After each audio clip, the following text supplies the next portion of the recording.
प्रभात का समय था। सूर्य की किरणें वनों को स्पर्श कर रही थीं, पर आश्रमों में शांति का नाम नहीं था। यज्ञ की वेदियों पर अभी अभी अग्नि प्रज्वलित हुई ही थी कि आकाश में भयंकर अट्टहास गूंज उठा।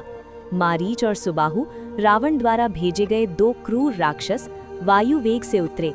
उन्होंने ऋषियों पर रक्त और मांस की वर्षा की, हवन कुंड अपवित्र कर दिए, मंत्रों को चीत्कार में बदल दिया। तपस्वी ऋषि मुनि असहाय खड़े देखते रह गए। न शस्त्र उठे, न प्रतिकार हुआ, क्योंकि उनका बल तप में था, हिंसा में नहीं।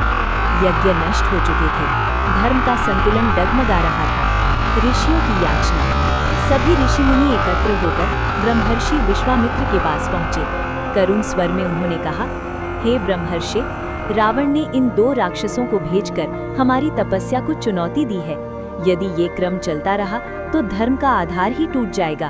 कृपा कर बताइए, इस संकट से कैसे निकला जाए। विश्वामित्र ध्यान मग्न हो गए। उनके नेत्र बंद थे, पर अंतर्दृष्टि जाग चुकी थी। क्षण भर बाद उन्होंने गंभीर स्वर में कहा, अब तप पर्याप्त नहीं, अब अधर्म का अंत क्षत्र बल से होगा। ऋषियों ने आश्चर्य से पूछा, पर वो बल कहाँ से आएगा प्रभु?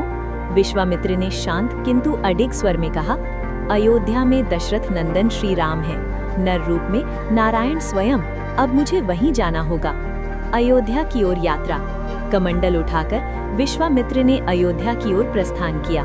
मार्ग में नदियां शांत थीं, पवन मंद था, मानो प्रकृति स्वयं मार्ग प्रशस्त कर रही हो। देवताओं की दृष्टि इस यात्रा पर टिकी थी, क्योंकि ये केवल एक ऋषि का गमन नहीं, धर्म की दिशा बदलने का क्षण था। राजसभा में प्रवेश। सरयू तट पर बसी अयोध्या नगरी दिव्य आभा से दमक रही थी। जैसे ही राजसभा में घोषणा हुई कि ब्रह्मर्षि विश्वामित्र पधारे हैं, राजा दशरथ सिंहासन से उतर पड़े। उन्होंने साष्टांग प्रणाम किया। हे ब्रह्मर्षि, आज अयोध्या धन्य हो गई। पर विश्वामित्र का मुख गंभीर था।